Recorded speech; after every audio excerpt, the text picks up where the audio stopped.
For more than 50 years, Las Vegas has been the fight capital of the world.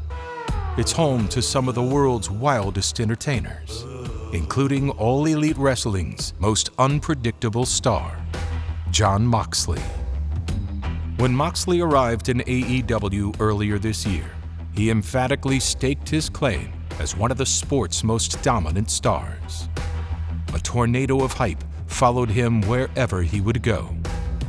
But just before his biggest moment, when John was set to headline the all-out pay-per-view against Kenny Omega, a returning ailment forced him to the sidelines.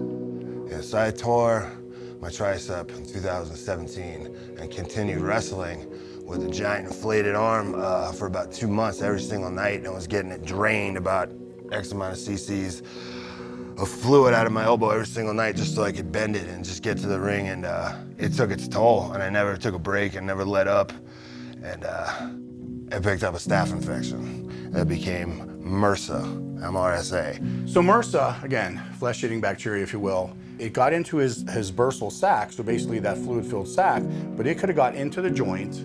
It actually could have got into his bloodstream. He could have got septic, and I mean, he could have shut down his kidneys. He could have died. You know, I had so much momentum ever since Double or Nothing. It was just one good thing after another after another. I was on top of the world, and then it all just came crashing down real fast. And that's how this business is. It's like something from 2 years ago coming back to still bite me in the ass. I couldn't make any sense of it, and it just sucked.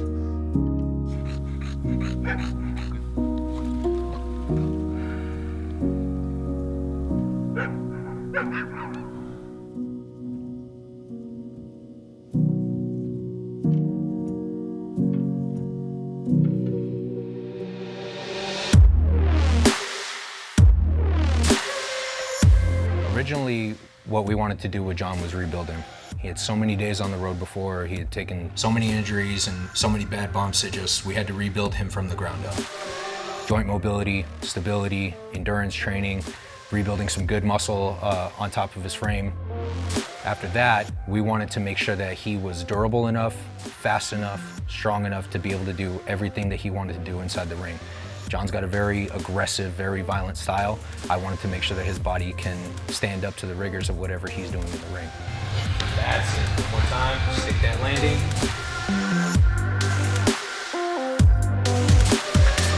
Like for a guy his size, I've rolled around with guys about his size, light heavyweights and heavyweights, mixed martial artists.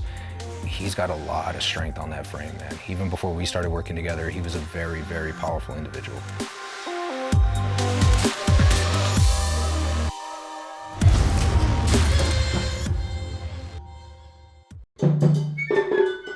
Japan, a country that couldn't be farther, culturally speaking, from the United States. It's a place where compliance and conformity are among the highest of virtues.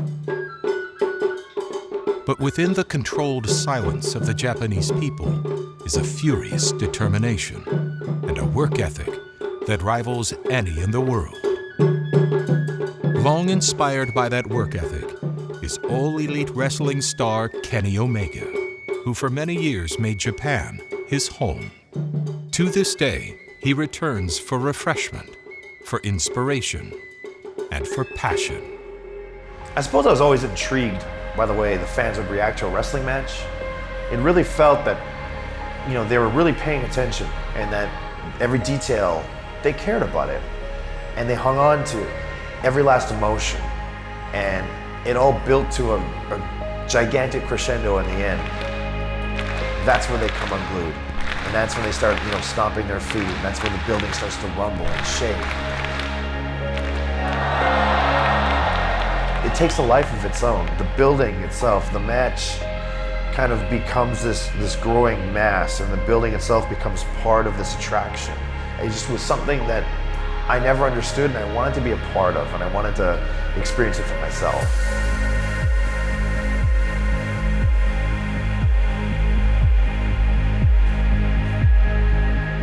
People wonder, you know, why is it that I can have great singles, great tag matches, great six-man tags? Why am I so good at comedy? It's because of this place.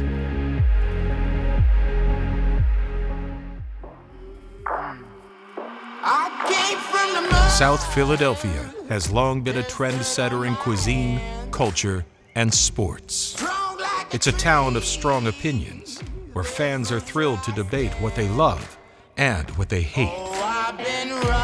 On the corner of Swanson and Rittner in South Philly, in a building that once served as a bingo hall, an unlikely wrestling revolution was born in the 90s and early 2000s. Some of the sport's hardest competitors were forged here through brutal competition in front of an unforgiving crowd. Hatred just hate. JON MOXLEY is the only man standing right now. Walk around and talk. It's got a new paint job. Looks nice. Yeah, I love this building, man. I miss this building. This building, you sink or swim, you kill or be killed. Moxley! Oh, stop! Get out of the man! Oh! Good God! You know, so much of this building, what went on in here, transformations that happened inside me in this building, just define so much of who I am, what I became, who I still am.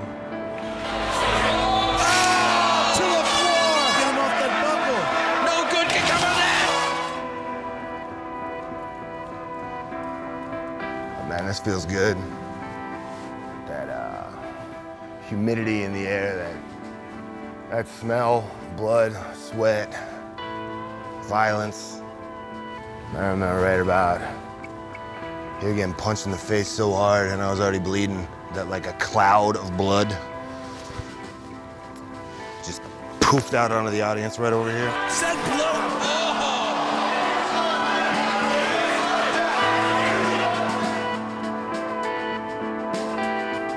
Some of the greatest victories in this building is victory over yourself, victory over how far you're willing to push your body, victory over what fears, what concerns you're willing to go up against, what kind of risks you're willing to take. Yeah, at the end of the day, when you stand victorious, it's that's the feeling, man. That's it.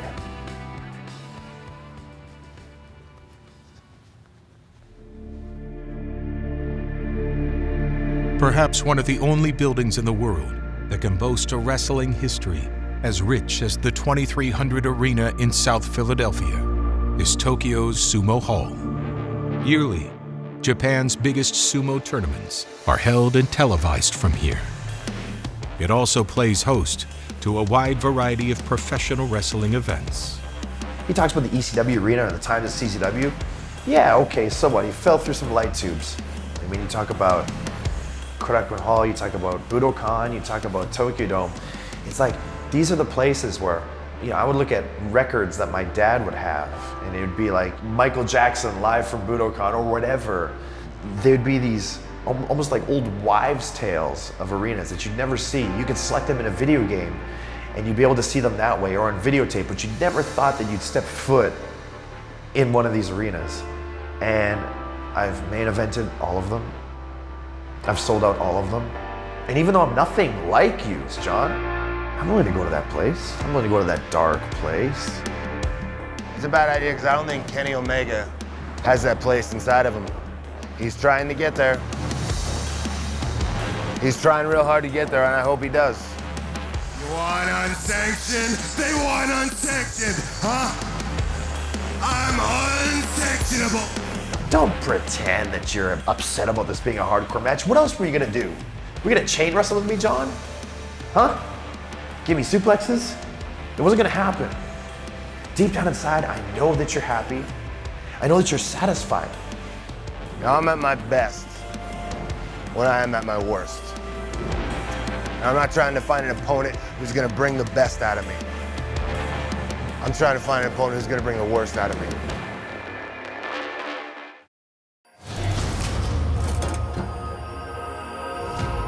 Kenny Omega and JON Moxley is now an unsanctioned match. Don't pretend that you're upset about this being a hardcore match. What else were you gonna do? Were you gonna chain wrestle with me, John? Huh? I know what's going on here. See, AEW wants to treat me like some kind of freak.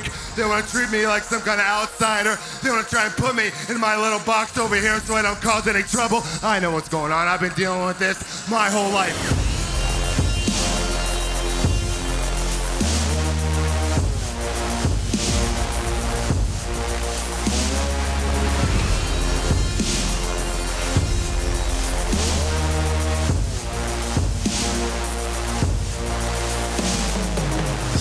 I am the baddest son of a bitch in this game. I am the sickest son of a bitch in this game.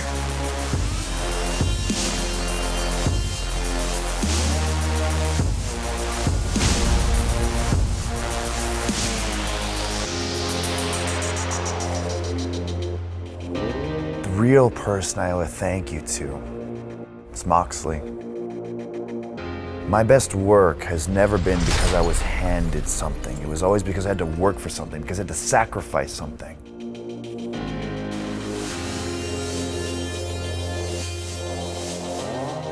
Now I'm at my best when I am at my worst.